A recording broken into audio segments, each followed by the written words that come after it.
China's rise is a miracle. It's a role model. Everybody is benefiting. We are benefiting. Wolfgang Schussel served as Austrian chancellor between 2000 and 2007. He visited China this December for the 2025 Understanding China conference in Guangzhou. He is an advocate of an open economy and multilateralism, and has visited China many times and witnessed the country's transformation over the decades. We sat down with him to discuss the skepticism toward China's rise, costs for Europe's decoupling from China, Europe's strategic autonomy, and opportunities and risks posed by artificial intelligence. Here is a full dialogue. Many have argued that the West has not been prepared emotionally and psychologically for China's rise. So how do you see China's position in today's world, and how do you see this particular moment in China's history? First of all, I think China's rise is a miracle, and it's a good symbol for other countries. It's a role model how you can really come out from a least developed country to a middle income country and a world leader in some areas, in economy, in technique, in science, in urban development. It's really fascinating to see how China is coming up. And there is no negative emotion on that. We are looking to facts and figures. 50 years ago, for instance, the overall trade between European Union and China was 1 billion euro. Today it is 842 billion euro. This is tremendous. This is an enormous success, a win-win situation. Everybody benefited. China is richer, but also Europe benefited a lot. Today's situation is interesting because I think China is now in a completely different world order embedded. We no longer have a unipolar world where only the Americans are dominating. It's also not a G2 where two dominant powers are dominating everything. Now it's a multipolar world, and I think China is playing a very significant and important role. And I think together, Europe and China, we could do a lot of good things and good developments for the world. We are number one partner, trade partner for China. There are some voices in Europe, like they want to decouple with China or de-risking from China. First of all, decoupling is a no word for me. I was always a free trader. I was at the starting point of the World Trade Organization. At that time, I was Minister for Economic Affairs, and we created together with other countries the World Trade Order. I was always in favor of the accession of China to the World Trade Organization in 2001. And so I'm absolutely pro-free and open fair trade.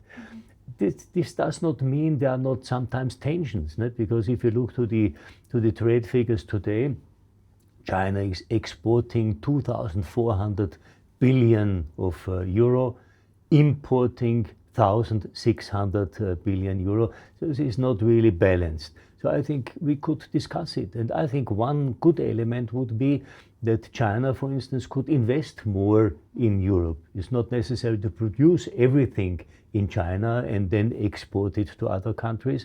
I think what China is already doing, that you can invest also in other countries. Trade is always a two-way exchange. I have something to offer, you have something, and let's exchange. Let's do business together, and everybody will profit.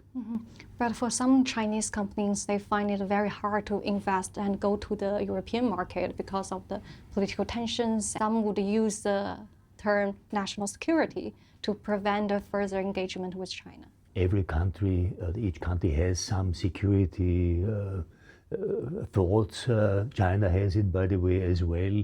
You have your own ideas, but normally these political interpretations do not really affect business, mutual investment. I think there's a need for more cross-border investment on all sides. And you don't forget that Europe invested a lot in China. At the beginning, for instance, I was today informed by a Chinese friend who told me that in the 80s, for instance, the Europeans helped a lot to invest and to create a kind of a milk industry, or the car industry in China was de facto started with European producers. So I think this is a give and take. And we should always understand also the concerns and the sensitivities of others. And if we understand each other better, then it's easy to find solutions. But nevertheless, free and fair trade means we have to balance a little bit. Let's find solutions. If we have a frank and open dialogue, it's good. It's always good. Mm-hmm. So you are not worried about the political rhetoric. You believe the economic rationality will finally prevail? At the end, I think the markets have the upper hand. The markets, with their own rationality, they will tell the politicians what to do. But I see today a different scenario, and this has something to do with the tensions, the geopolitical tensions today. We see that everything can be weaponized. For instance, tariffs can be weaponized. So I think we should refrain of all these elements. So I think it's always better to have a rule-based order, and with also some mechanism, a dispute settlement mechanism, with a fair and objective way to solve problems. If this is the case, then not a political interference will help. This, in my opinion, distorts and disrupts the markets, the market economy, and this is not good. Mm-hmm. It's interesting because in the past, Europe, the United States have been the champion of free trade. But now the US seems to be moving away from globalization and pushing forward these protectionist policies. Honestly, I think Europe still is an ambassador of free trade or a guardian of a free market economy on the global scene. But I see some elements of more protectionism. This is true. But at the creation of the WTO organization, so the World Trade Organization, we decreased the tariffs from, let's say, 15% on average globally down to 2-3%. Now it is, with Trump, going up, which is not good, because protectionism is a wall against change, but it's also a wall against progress, and this is not good. At the end, there will not be a win situation for one side. It is a lose-lose situation, because if you impose tariffs or you weaponize tariffs, then you will get countermeasures, counter-tariffs. I think we need open markets. And I think the next 50 years is also one issue of the discussions here. Either we have a positive future in the next 50 years with, let's say, tripling of the GDP of China, doubling the GDP of Europe, with more life expectancy. We live 7 years longer in the minimum, with fantastic innovations and inventions, scientists, research, etc. So a bright, fascinating future. Or we end up with tensions everywhere. Everybody is mistrusting the other partners or the other players on the global scene. Trust, confidence is the currency of the 21st century. And I think we should do our utmost to recreate trust. We had this in the past, and I think we need it for the future as well. Mm-hmm. If a trade war benefits nobody, why is the US interested in imposing tariffs on so many countries? Yeah, look, I'm an economist, and I know that, so to say, protectionism, which is also an old theory. We had it in the 20s, last century. We had some elements also in other times. We had, not only in America, you have protectionist ideas. You have it in some areas. And some people are always thinking it's better to protect ourselves.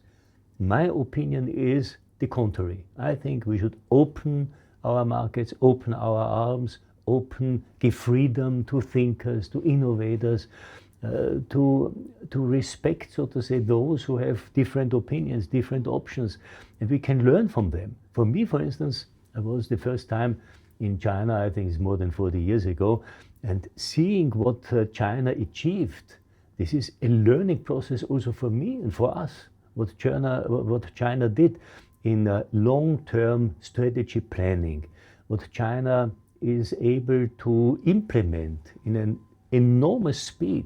If you plan something and you are really committed to do something, then with an enormous speed it is realized. We can learn in Europe from China. And how do you see the importance of AI, and especially the U.S. is tightening export controls on advanced AI towards China? AI, artificial intelligence, has a dual and ambiguous consequence. The first thing is very positive. It could empower a lot of jobs in service industry, in financial industry, in the government, for instance, administration. So a lot can be more effective, faster, more dedicated to the needs of citizens. On one hand, could also ease with manufacturing, with robotics and all these things. So it really would make it easier to work in some areas. On the other hand, there's also a tendency that artificial intelligence could create a lot of control. And this is not so easy. Not? State control, and for instance, everybody could be controlled. And we should always have the rule, the iron rule, that the human being must have the last word. We should never allow that the artificial intelligence can, so to say, overrun human beings or the decision or the problems or the concerns of human beings. Right now, the U.S. is leading in large language models and advanced AI chips, while China is leading AI applications. Are you worried this will divide the world into two camps, one centered on the U.S., another centered on China? Yeah, but look, again, if the technology is in the world, then it's no mystery anymore. Then next time everybody can use it or can create your own system. And I think sooner or later, China did it, you have your own internet, and we should create something in Europe as well, or a cloud. It is not, at the end, it is not very good that we are depending on some others. Some in Europe would argue that dependence on US is safer, while dependence on China could be considered as a vulnerability or risk. Do you see this contrast? I think it is no good if you are completely dependent on someone, whoever it is. I think in some areas, this is what I mean with resilience, with sovereignty. In some areas, we should control ourselves. We should have the control over important things, our financial transactions, cloud, internet, etc. This is important. And China does it, and we in Europe, we are now looking for the same. I mean, we are not interested to be, so to say, between the chairs. No? We have not an interest that Europe is, so to say, smashed between the two superpowers of America and China. We will have our own role and our own role to play, our own ideas, our own concepts, and we will continue with it. I regret that some countries are regressing from the international scene, which is not good. We need more cooperation in these times. We're living in a global village. We're living in a global village. And I think this brings also a global responsibility, that we have to work together in peace and stability. And peace is the basis for everything. I remember you were born in the year of 1945 when the Second World War came to an end. And this year marks the 80th anniversary of the victory of that war.